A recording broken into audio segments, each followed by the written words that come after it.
محترم بزرگوں اور دوستوں اور بھائیوں، حضرت مولانا ابراہیم صاحب کو تشریف لانا تھا اس وقت، لیکن ذرا طبیعت میں تھکاوٹ تھی، اس لیے وہ صبح دعا کے وقت انشاءاللہ تشریف لائیں گے۔ اصل مقصد جو ہے دین کی بات کو بار بار کہنا اور سننا ہے۔ بار بار کہنے سے اور بار بار سننے سے ہی دل کے اندر اس چیز کی اہمیت بیٹھ جاتی ہے۔ ہمارے اندر اللہ سبحانہ و تعالیٰ سے ہونے کی اور اللہ کے رسول صلی اللہ علیہ وسلم کے طریقوں کی اور اسی طرح سے آخرت کی اہمیت ہمارے دل کے اندر بیٹھ جائے، اس کے لیے یہی ضروری ہے کہ ہم بار بار اس کا تذکرہ کریں خود بھی، اور پھر بار بار اس کو سنیں۔ وہی بات بار بار سنی جائے اور بار بار کہی جائے۔ دنیا والوں کا یہی طریقہ ہے اپنی چیزوں کو دنیا میں عام کرنے کا۔ وہ اتنا زیادہ اس کا تذکرہ کرتے ہیں، انہوں نے کوئی چیز بنائی، اس کا نیا ماڈل بنایا، اب اس کو سڑک پر چل رہے ہیں، ایک تصویر لگائی، پھر اسی کی دوسری لگائی، پھر تیسری لگائی، سینکڑوں لگا دی، حالانکہ ایک ہی کافی تھی، لیکن نہیں، ان کو معلوم ہے بار بار جب نظر پڑے گی تو اس کی اہمیت دل کے اندر بیٹھ جائے گی۔ یہ انسان کا مزاج ہے۔ وہ باطل کی دعوت پورے زور و شور سے ساری دنیا کے اندر ہر وقت چلتی رہتی ہے، اور اس کا اثر دلوں کے اوپر ہوتا ہے۔ ہمارے دل کے اوپر صحیح چیز کا اثر دل کے اوپر آ جائے، اس کے لیے بھی سب سے اہم کام جو ہے وہ دعوت والا ہی کام ہے۔ اللہ سبحانہ و تعالیٰ نے اپنے رسول صلی اللہ علیہ وسلم کو باقاعدہ حکم کیا کہ آپ ان سے کہہ دیجئے، آپ ان سے کہہ دیجئے کہ میرا راستہ، میری سنت اصل یہ ہے، قل هذه سبیلی ادعو الی اللہ، میرا ان سے سب سے کہہ دو کہ یہ ہے میرا راستہ، یعنی میری اصل سنت یہ ہے کہ میں اللہ کی طرف لوگوں کو بلاتا ہوں، اور جو کام میں کر رہا ہوں، میری جو اتباع کر رہے ہیں، ان کا بھی یہی کام ہونا چاہیے۔ یہ تو اللہ کے حکم سے رسول صلی اللہ علیہ وسلم کو فرمایا گیا، یہ اپنی جو اہم سنت ہے ان کو بتا دو، یہ ہے میری سنت، اللہ کی طرف لوگوں کو بلانا۔ کیا مطلب ہے اس کا؟ مطلب یہ ہے کہ کام جو بنتے ہیں، جو ضرورتیں پوری ہوتی ہیں، جو آدمی کی چاہت پوری ہوتی ہے، وہ اللہ کے جہاں سے ہوتی ہے۔ اللہ سبحانہ تعالیٰ نے انسان کے اندر کچھ ضرورتیں بھر دی ہیں، کھانے پینے کی ضرورت ہے، اور اسی طرح سے کپڑوں کی ضرورت ہے، اس کو مکان کی ضرورت ہوتی ہے، سواری کی ہوتی ہے، شادی کی ہوتی ہے۔ یہ 5 بنیادی ضرورتیں ہیں ہر انسان کے اندر، تو ان کو پورا کرنا ہوتا ہے۔ وہ اللہ کی طرف سے ہی ایسا انسان کو بنایا گیا ہے کہ ضرورتیں تو بہت محدود ہوتی ہیں، ان کو اگر چاہت میں منتقل کیا جائے تو پھر اس کی کوئی حد نہیں رہتی، بہت لمبی چوڑی ہو جاتی ہے۔ تو اسی کا ناجائز فائدہ لوگ اٹھاتے ہیں اور خوب اس کا پروپیگنڈا کرتے ہیں، ایک ہی چیز بار بار دکھائیں گے، یہ کپڑا اتنا اچھا ہے، یہ سواری اتنی اچھی ہے،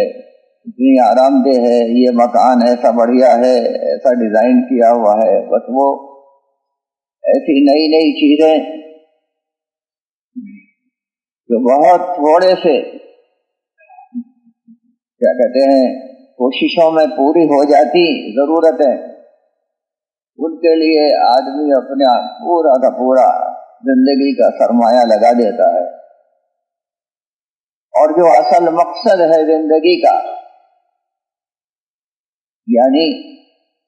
آخرت کی ہمیشہ ہمیشہ کی آنے والی زندگی، یہ ہمارا مقصد ہے۔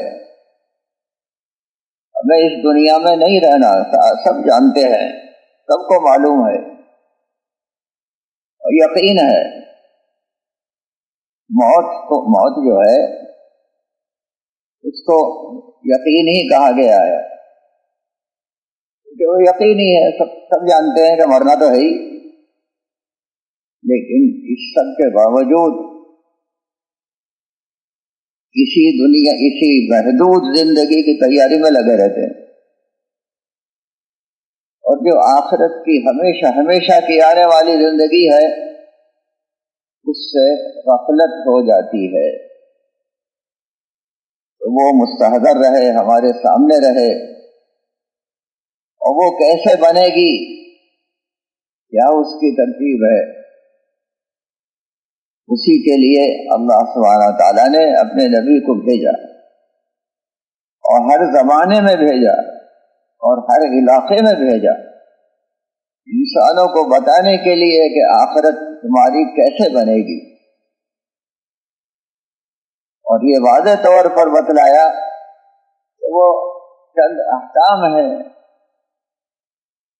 اس پر عمل کرنا ہے تو تمہاری آخرت بن جائے گی، کچھ باتوں کو کرنا ہے، کچھ باتوں سے رکنا ہے، کچھ کام کرنے کے ہیں اور کچھ کاموں سے رکنا ہے، یہ انسان کو اللہ کے ان خاص بندوں نے ہر زمانے میں بتلا دیا، اور پھر آخر میں حضور اکرم صلی اللہ علیہ وسلم کو اللہ سبحانہ وتعالی نے دین کو کامل کر کے عطا فرمایا، مکمل دین عنایت فرمایا،